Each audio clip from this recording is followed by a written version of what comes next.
학습 목표 1. 항균제 작용 기전별 종류, 작용 기전, 효과, 이상 반응을 이해한다.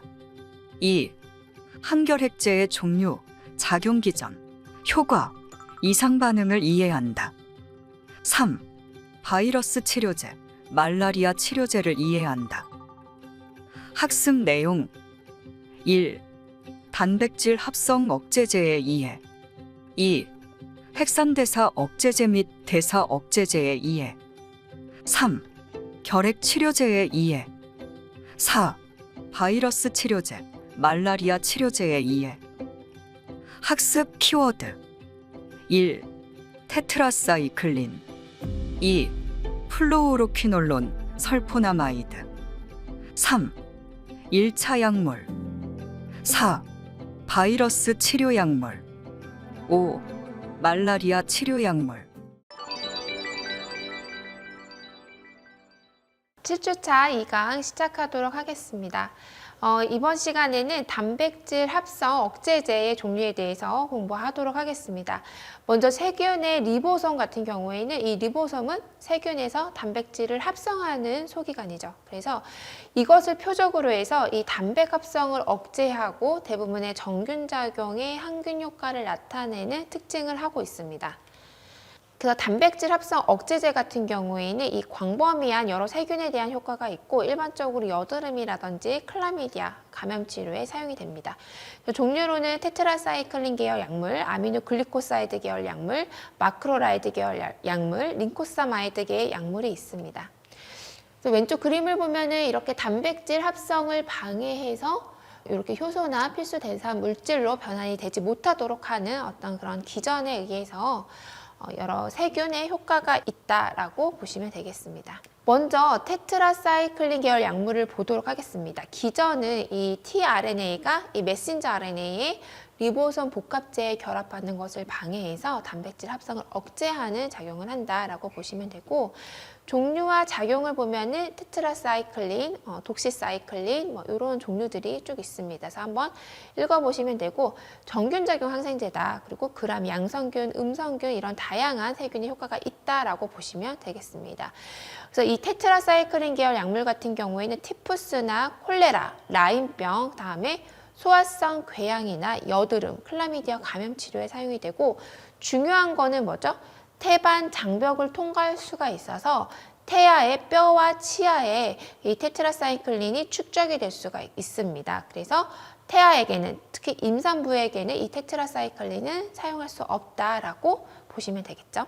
부작용은 위 불쾌감이 있고, 그래서 요 테트라사이클린은 이 칼슘, 철 등의 금속 이온과 결합하기 때문에 우유 그리고 또는 철분을 함께 복용하지 않습니다. 그리고 광독성이 있어서 이 햇볕에 노출이 될 경우에는 이제 좀 피부가 붉어지는 광과민 증상, 그러니까 태양열 화상처럼 나타날 수가 있습니다. 다음으로는 전정기관에 문제가 있어서 어지럼증과 현기증이 나타날 수가 있고, 간독성과 콩팥독성이 있을 수 있습니다. 그래서 앞에서 봤듯이 태아의 뼈나 치아 침착 이후로 임신부, 수유부, 8세 이하 소아에게는 사용하지 않습니다. 그래서 테트라사이클린은 위불쾌감, 광독성, 그리고 전정기관 문제, 간독성, 콩팥독성 요거의 부작용에 대해서는 잘 알아두시기 바랍니다. 그래서 이렇게 테트라사이클린을 투약받고 있는데 이렇게 햇볕에 노출될 경우에는 이렇게 붉은색으로 광과민 증상이 나타나게 되기 때문에 항상 햇빛을 피하도록 해야 되겠죠. 다음으로 아미노글리코사이드계 약물이 있습니다. 그래서 이것도 역시 많이 사용이 되는 약물이고, 세균 리보솜에 이런 아다니에 결합을 해서 구조를 변화시킨다. 그래서 메신저 RNA의 유전 정보를 잘못 익히도록 작용을 하는 기전을 갖고 있습니다. 그래서 결과적으로는 단백질 합성이 억제된다. 종류와 작용을 보면은 이제 아미카신, 겐타마이신, 토브라마이신, 네오마이신 이렇게 마이신으로 끝나는 게 아미노글리코사이드 계열 약물이라고 보시면 되겠습니다. 그래서 호기성 그람 음성 간균에 효과적이고, 이 네오마이신 같은 경우에는 국소 피부 감염이나 위장관 수술 전에 장 소독을 위해 이제 경구로 투여합니다. 그래서 우리가 흔히 이제 손에 다쳤거나 넘어졌을 경우에 상처에 마데카솔 많이 바르죠. 이 마데카솔 같은 경우에는 이 네오마이신과 그리고 성분과 함량을 보면은 이 히드로코티존 아세테이트로 되어 있죠. 그러니까 네오마이신, 즉 아미노글리코사이드 계열 항생제와 그리고 스테로이드가 같이 섞여 있는 연고라고 이해를 하시면 되겠습니다. 그러니까 스테로이드도 항염증 작용을 나타내고, 그렇죠? 네오마이신 같은 경우에는 항균제잖아요. 그렇기 때문에 이렇게 피부 감염을 막는 상처에 마데카소 이렇게 선전을 하죠. 그래서 이럴 때 국소 피부 감염에 많이 사용이 된다라고 이해를 하시면 되겠습니다. 다음에 또 중요한 게 이 아미노글리코사이드 계열의 부작용을 또 잘 이해를 해야 합니다. 그래서 이 부작용으로는 귀독성이 있어요. 이독성이라고 하죠. 그래서 청각이 손실될 수도 있고 현기증이 생길 수가 있어서 이러한 증상이 나타나면 투여를 중단해야 합니다. 그래서 간호사는 이러한 부작용에 대해서 알고 환자가 좀 소리가 좀 잘 안 들리는 것 같아요 라든지 어지럽거나 이런 게 갑자기 이 약이 투약이 시작이 되면서 생긴다면 이런 것들을 다 알고 환자에게 교육이나 간호를 해야 되겠죠. 그래서 부작용으로는 귀독성이 나타날 수 있고 콩팥독성이 있기 때문에 사용 중에 주기적으로 신장, 콩팥 수치를 보는 혈액 검사를 합니다. 그래서 비뇨엔, 크레아틴 확인이 필요하고 또 신경 독성이 있습니다. 그래서 무감각이나 피부 저림이나 입주위의 감각 이상이나 떨림 이러한 증상이 나타날 수가 있고 알레르기 반응이 있어서 접촉성 피부염 그리고 국소적으로 적용하는 네오마이신에 흔하게 나타난다라고 이해를 하시면 되겠습니다. 그래서 여기에서는 귀독성, 콩팥독성, 신경독성이 있다라고 잘 알아두시기 바랍니다. 다음으로는 마크로라이드 계열이 있고요. 이것도 세균 리보솜에 비가역적으로 결합해서 단백 합성의 단계를 억제한다라고 이해를 하시면 되겠습니다. 그래서 보통 정균성이지만 고용량에서는 살균 효과를 보인다. 이고 종류와 작용을 보면 에리스로마이신이 있습니다. 이거는 페니실린 G와 효과가 비슷해서 보통 페니실린 과민증이 있는 환자에서 사용이 됩니다. 그래서 이 페니실린 대용약물이라고 보시면 되고 대부분 그람 양성균이 효과적이다. 그리고 백일해나 제왕균인병이나 디프테리아균 감염 치료에 사용을 합니다. 그리고 크레리스로마이신 같은 경우에는 이 헬리코박터 파이로리에 대한 작용으로 위궤양 치료에 사용이 되는 항생제 중에 하나입니다. 그리고 지스로마이신 같은 경우에는 이 에리스로마이신보다는 연쇄상구균과 포도상구균에 대한 활성은 약하지만 클라미디아 감염이나 호흡기 병원체에 대한 활성이 크고 다른 마크로라이드 약물보다는 방광기가 긴 특징을 갖고 있습니다. 그래서 부작용은 위 불쾌함 그리고 담즙 정체성 황달이 있고 이것도 귀독성이 있습니다. 그래서 고용량의 에리스로마이신 사용할 경우에는 일시적인 청각 소실이 있을 수 있고 그 심전도에서 QT 간격이 연장되기 때문에 부정맥 환자는 신중히 사용이 되고 간으로 배설되기 때문에 이 간의 축적에 따른 간독성도 주의해야 합니다. 다음으로는 클라다마이신, 링코사마이드라고도 하는데 기전은 역시 리보솜에 비가역적으로 결합을 해서 단백 합성의 트랜스레이션 단계를 억제한다. 이거는 마크로라이드와 유사하다라고 되어 있죠. 그래서 이 종류와 작용은 클린다마이신이 있습니다. 그래서 이거는 MRSA나 스트랩토코커스나 현기성 세균, 그런 양성균의 감염에 주로 사용이 됩니다. 부작용으로는 이 콩팥 손상과 간 기능 이상이 있는 환자에게서 약물 축적이 있고 당연히 배설이 잘 안 되기 때문에 약물 축적이 있겠죠. 그리고 피부 발진, 설사가 가장 흔한 부작용이다. 그래서 이 자이복스 같은 경우에도 이 클라다마이신 계열 약물인데 매우 자주 임상에서 많이 사용되는 약제라고 보시면 되겠습니다. 다음 기타 종류를 보면은 옥시졸리디돈계 약물이 있고요. 리네졸리드, 테지졸리드 이런 것들은 MRSA와 VRE 같은 내성균에 대항하기 위해서 개발된 약제다라고 보시면 되겠습니다.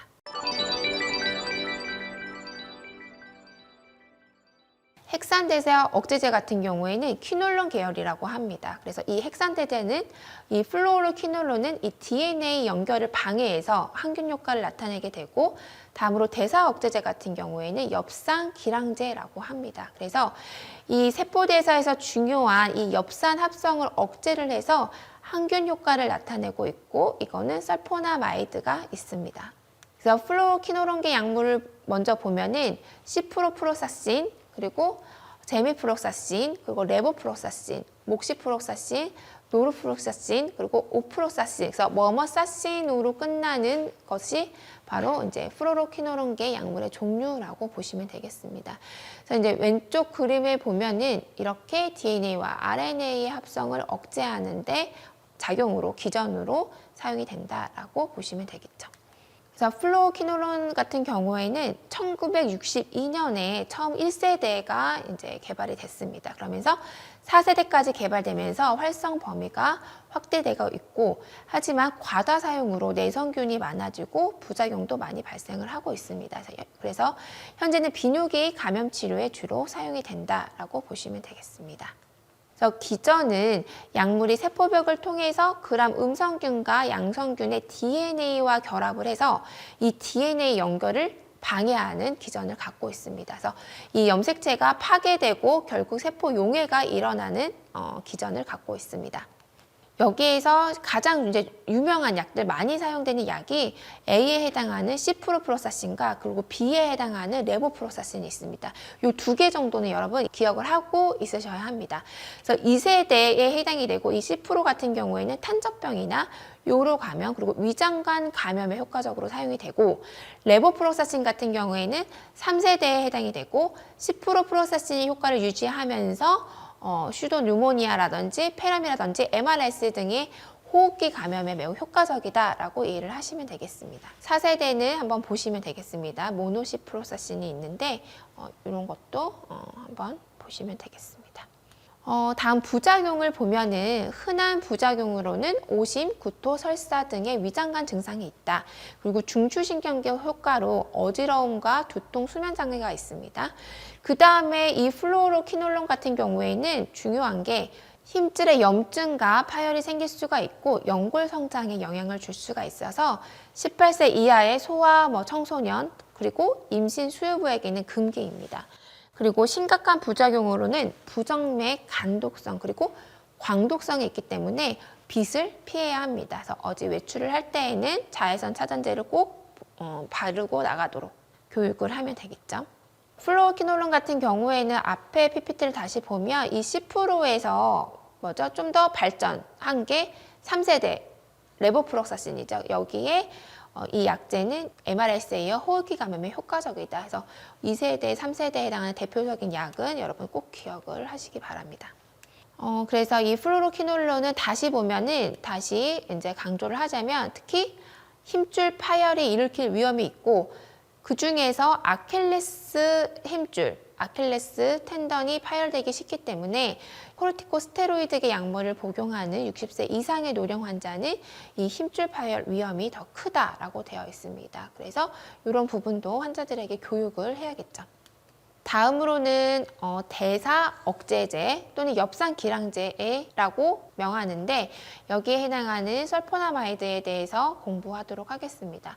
이 엽산, 폴릭에이시드 같은 경우에는 비타민 B 복합체에 해당이 됩니다. 그래서 DNA, RNA, 그리고 특정 아미노산 합성에 필수적인 조효소라고 보시면 되는데, 이 엽산 합성이 억제된 세균은 바로 뭐냐? 성장 분열을 할 수 없기 때문에 정균 효과가 나타나게 됩니다. 그래서 이 기전으로 만들어진 항균제가 바로 대사 억제제 또는 엽산 기량제라고 하고 설포나마이드다라고 이해를 하시면 되겠습니다.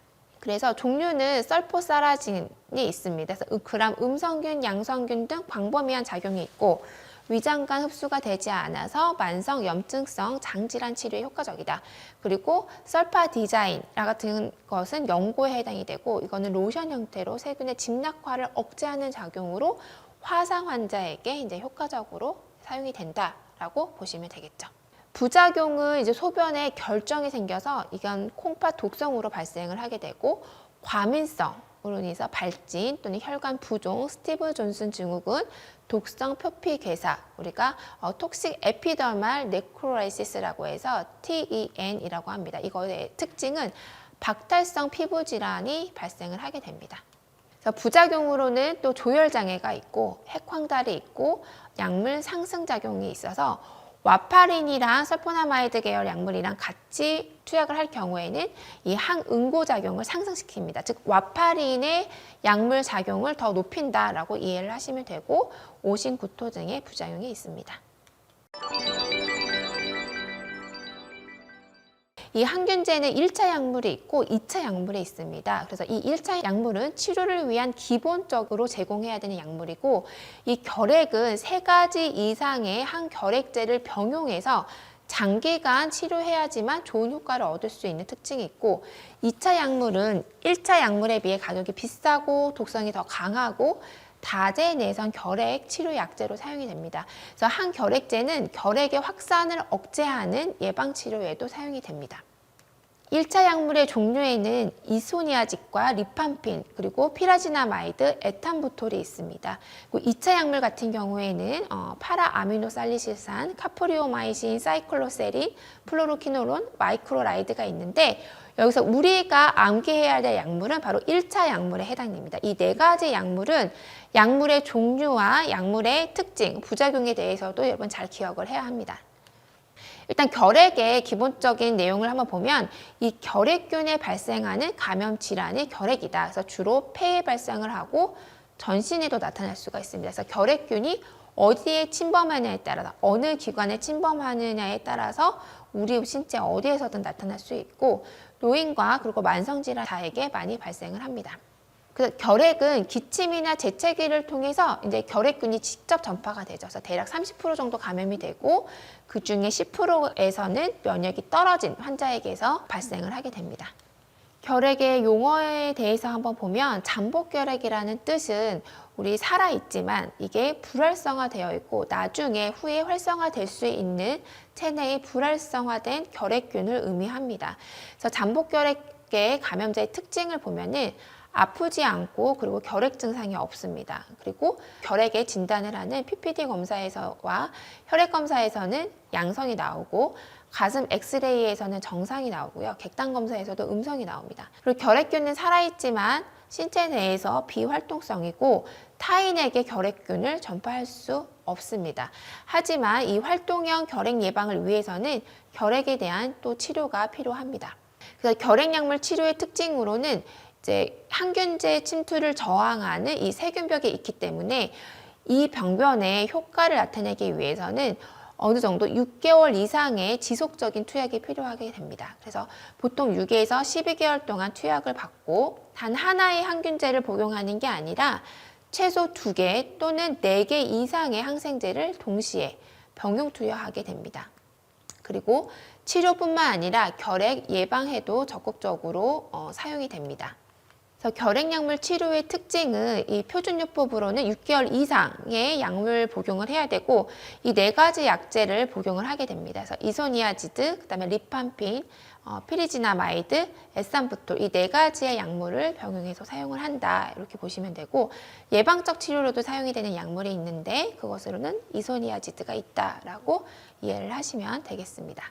그래서 먼저 이 결핵치료제의 특징을 약품별로 보면 이 이소니아지드 같은 경우에는 결핵균의 세포벽을 형성하는 이 미콜산 합성의 필수적인 효소의 작용을 억제하는 기전을 갖고 있습니다. 그래서 이 종류로는 이소니아지드는 리팜핀과 함께 결핵치료에 중요한 약물이다. 그리고 경구 투여가 가능하고 고지방 음식과 함께 섭취 시 흡수가 느려지고 염색체 변이로 내성이 잘 생긴다라는 특징이 있습니다. 부작용을 여러분 잘 기억을 하셔야 돼요. 그래서 이소니아직 같은 경우에는 간독성이 있어서 간 수치를 확인하면서 사용해야 되고 다음에 피리독신 부족에 의한 말초신경염이 생길 수 있기 때문에 이 이소니아짓을 처방을 할 때 피리독신도 같이 처방을 해서 매일 보충을 해서 해결을 해야 합니다. 그래서 피리독신 부족에 의한 말초신경염이 생길 수 있다. 간독성이 있을 수 있다. 요거에 대해서도 잘 기억을 하시기 바랍니다. 다음으로 리파마이신이 있죠. 이거는 결핵균의 DNA, RNA에 작용을 해서 이 RNA 전사를 차단을 하는 기전을 갖고 있습니다. 그래서 이 리파마이신 같은 경우에는 이소니아지드보다는 좀 더 광범위한 항균 효과를 보이고 gram 양성, 음성, 수막염을 일으키는 수막규균, 헤모필러스 인플루엔자에 노출된 환자에게서도 예방적으로 사용할 수 있다라고 보시면 되고 여기에서 이제 중요한 게 부작용이죠. 그래서 여기에서는 소변과 대변의 색이 붉게 변합니다. 그래서 눈물로 콘택트 렌즈가 붉게 염색이 되고 소변이 붉게 나오기 때문에 환자들이 처음에 놀라죠. 그럴 때에는 이게 결핵 약제에 리파마이신 약제가 있어서 소변이나 대변의 색깔이 붉게 나옵니다 라고 여러분 교육을 해야 합니다. 그래서 이 부분 부작용에 대해서는 여러분 중요합니다. 잘 기억을 해주셔야 합니다. 그 다음에 피라지나마이드 같은 경우에는 이 피라지노익 애시드가 활성을 보여서 이 항결핵 효과를 나타내지만 정확한 기전을 밝혀지지 않았습니다. 그래서 종류는 피라지나마이드가 있고 이 부작용으로는 간독성이 있고 그리고 요산 저류가 흔하고 드물게 통풍 발작이 나타납니다. 그래서 이 피라지나마이드 같은 경우에는 치료 초기에만 효과가 있기 때문에 보통 2개월 사용 후에 중단을 합니다.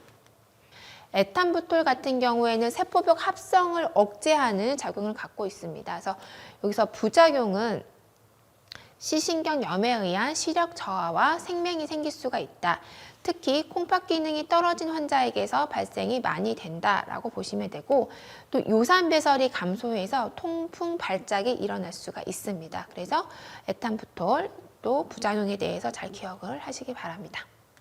그래서 결핵 2차 약물을 보면은 이 4가지 종류의 1차 약물보다는 전형적인 효과는 약하고 독성은 크고 광범위한 연구도 진행되지 않은 상태이지만 1차 약물을 견딜 수가 없거나 아니면 저항성 결핵 감염 환자에게서 사용을 할 수가 있습니다. 그래서 결핵 2차 약물로는 이렇게 플로로키노론, 사이클로세린, 카프리오마이신, 파라아미노살리시산, 마크로라이드계 약물이 있지만 요거는 그냥 이런 종류가 있다. 결핵 2차 약물은 또 별도로 따로 있다 정도로 이해를 해 주시면 되겠습니다.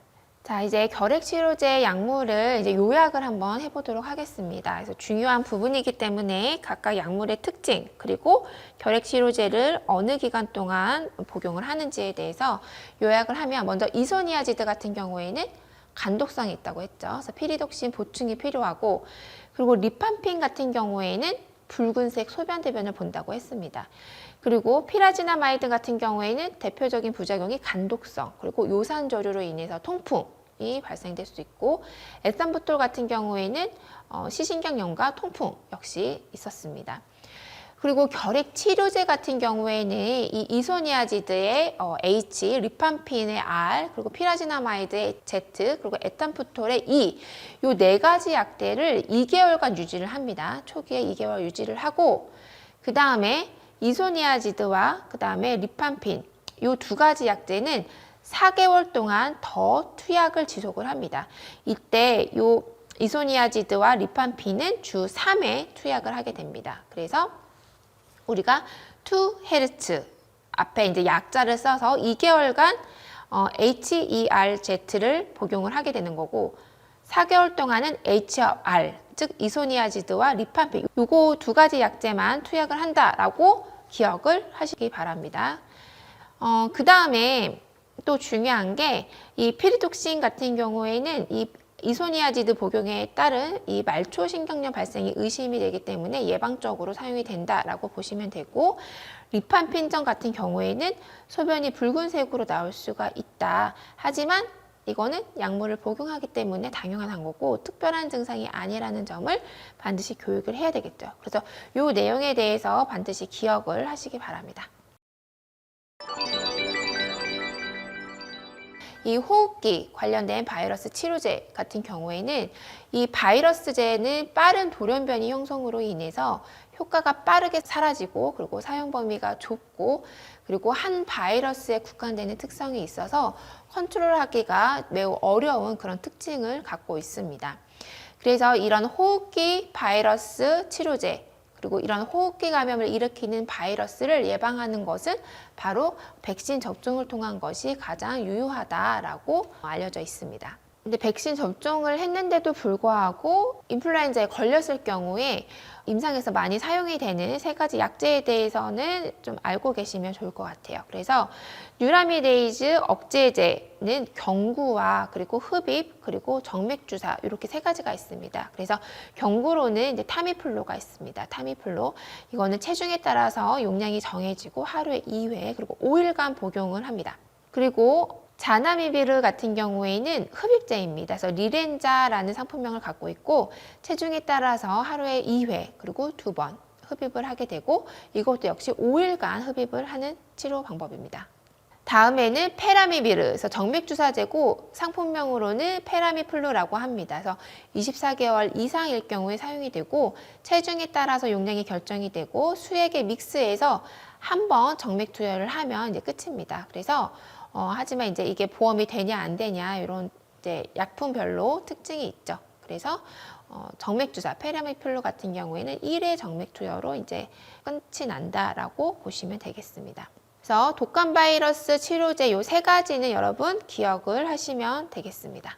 다음으로는 호흡기 바이러스 치료제에 대해서 보도록 하겠습니다. 치료제로는 이제 아다만탄 그리고 리바비린 등이 있습니다. 리바비린은 유아나 소아의 RSV 감염 치료제에 이제 사용이 되는 약제로 보시면 되겠습니다. 다음으로는 이 헤르페스 바이러스 같은 경우에는 피부나 그리고 생식기, 다른 점막 표면 등의 넓은 범위에 반복되는 물질을 일으키는 DNA 바이러스의 일종이라고 보시면 되겠습니다. 그래서 이 헤르페스 바이러스 치료제에는 에시클로빌 그리고 팜시클로빌이 있습니다. 이거는 질병의 강도를 떨어뜨리고 발생 빈도를 낮추는 이런 약효를 갖고 있습니다. 에시클로빌 같은 경우에는 HSV에 해당하는 단순 헤르페스 바이러스와 그리고 VGV, 즉 바리셀라 조스터 바이러스에 해당하는 대상포진 바이러스 감염에 사용이 됩니다. 그래서 부작용으로는 오심구토, 설사, 그리고 용량에 따라서 콩팥 기능 이상이 또 나타날 수가 있다라고 보시면 되고 팜시클로빌도 역시 HSV와 VGV 감염에 사용이 됩니다. 헤르페스 바이러스 같은 경우에는 장복 감염으로 나타나게 되고 나타날 경우에는 물집 형태가 흔히 보입니다. 그래서 헤르페스 심플 바이러스의 타입 1 같은 경우에는 입술에 물집이 발생이 되고 타입 2는 생식기, 성기에 발생을 하게 됩니다. 그래서 이제 어린 아이들 같은 경우에는 이제 뽀뽀를 하지 말라고 하죠. 그게 성인에 있는 그 HSV 타입 1에 있는 바이러스가 소아에게 바이러스가 갈 경우에는 소아에게는 이제 치명적인 부작용이 나타날 수 있기 때문에 그렇다고 보시면 되겠습니다. 그리고 성인이 피곤하고 면역이 떨어지면 이제 알 수 없는 근육통을 호소하다가 머리 또는 가슴, 배에 띠 형태로 물짐이 생기면 바리셀라 조스터 바이러스, 즉 대상포진을 의심을 할 수가 있습니다. 다음으로는 이제 바이러스 치료제 중에서 B형 간염 바이러스 치료제입니다. 그래서 아데포빌, 라미부딘, 엔테카빌, 인터페론 이런 것들이 B형 간염 바이러스 치료제에 해당이 됩니다. 종류 정도 알아두시면 되고 C형 간염 바이러스 치료제 같은 경우에는 이 HCV 감염은 예방 백신이 존재하지 않습니다. 그래서 감염된 혈액과 체액에 의한 전파로 이 HBV 감염보다 흔하게 나타나게 되고 그리고 HIV, 에이즈 환자의 절반이 또 HCV에 이중 감염되어 있습니다. 그래서 이 C형 간염 바이러스 치료제 약물로는 소포스부비르와 다사부비르 그리고 리바비린이 있습니다. 다음으로는 HIV 감염 치료제입니다. 이것은 여러분 후천성 면역 결핍증이고 좁은 의미로는 사람 면역 결핍 바이러스 HIV라는 이 바이러스 감염으로 발생하는 질환을 의미를 합니다. HIV 감염 치료제 같은 경우에는 돌연변이가 잘 생기기 때문에 여러 약제를 같이 병용해서 사용을 하게 됩니다. 그래서 3제, 4제 병용요법이 가장 많이 사용이 되고 그 중에서 하트라고 해서 고도활성 항레트로 바이러스 요법의 약물 치료를 많이 사용을 하게 됩니다. 그래서 복합제제 중에서 투르바다라는 약물이 있습니다. 이것은 HIV를 예방하기 위해서 사용을 승인받은 유일한 항레트로바이러스 제제이고 이것도 역시 복합제제죠. 여러 약물이 섞여 있는 복합제제라고 보시면 됩니다. 그래서 성인이 안전한 성교를 원하고 HIV 음성이면서 성관계를 통해서 HIV 바이러스 감염의 위험이 높은 경우에 노출 전에 예방적으로도 이 투르바다가 사용이 됩니다. 다음으로는 바이러스 제제가 끝나고 이제 항진균제에 대해서 공부하도록 하겠습니다. 이 진균증은 이 진균에 의해서 발생하는 감염 질환을 의미를 합니다. 그래서 세포벽이 세균에 비해서 매우 견고하기 때문에 이 항균제에는 효과가 없는 특징을 갖고 있습니다. 그래서 항진균제는 이 피하와 전신성 진균 치료제와 표재성 진균 치료제로 나뉘게 됩니다. 그래서 피하와 전신성 진균 치료제에는 암포테리신 B, 아졸 항진균제 등이 있고, 표재성 진균 치료제로는 이제 터비나핀에 해당하는 라미실이 있습니다. 요게 이제 많이 사용이 되고 니스탄틴도 많이 사용이 되는 진균 치료제라고 보시면 되겠습니다. 그 다음에 이제 항원충제를 보도록 하겠습니다. 항원충제는 이제 말라리아 치료제에 해당이 되고요. 이 말라리아 원충에 의해 발생하는 감염 질환으로 암컷 학질 모기에 의해서 전염이 됩니다. 그래서 이 말라리아는 신속하게 치료하지 않으면 사망이 될 정도로 매우 위험하다라고 보시면 되겠습니다. 항원충제의 약물 종류로는 프리마킨과 그리고 클로로킨, 퀴닌, 그리고 아르테미시닌이 있습니다. 그래서 이번에 코비드-19 치료제의 하이드로클로로킨 같은 경우에는 코비드-19 치료제로 처음에는 이제 연구가 진행이 됐었는데 이 약제 같은 경우에는 적혈구가 용해가 되어서 치료 효과가 나타나지 않기 때문에 현재는 치료제로 사용이 되지 않고 있습니다. 지금까지 공부한 이제 감염 치료제에 대해서 매우 양이 많지만 여러분 임상에서 이 정도만 정리를 해서 간다면 충분히 매우 훌륭하다. 이런 거에 임상적으로 사용되는 항균제나 이런 것들에 대해서 이해하는데 전혀 문제가 없다라고 이제 생각이 됩니다. 그래서 양은 많지만 그 종류별로 정리를 해서 내용을 이해를 했으면 좋겠습니다.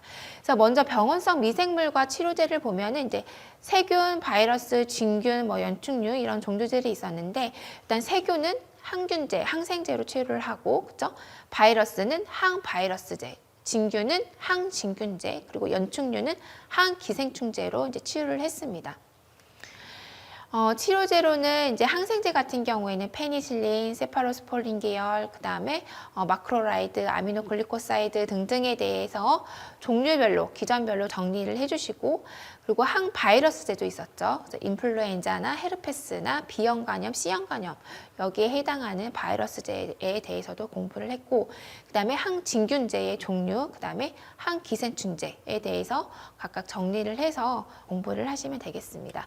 그럼 7주차 2강 마치도록 하겠습니다. 오늘이 저와 함께하는 양리학 7주차 마지막 수업입니다. 그래서 지금까지 공부한 양리학이 여러분이 이후에 임상에서 간호사로 일할 때 많은 도움을 줄 것이라고 생각을 합니다. 다음 시간부터는 이제 편혜준 교수님이 수업을 진행을 하실 거고, 여러분 모두 끝까지 최선을 다해서 임해 주시기 바랍니다. 여러분 감사합니다.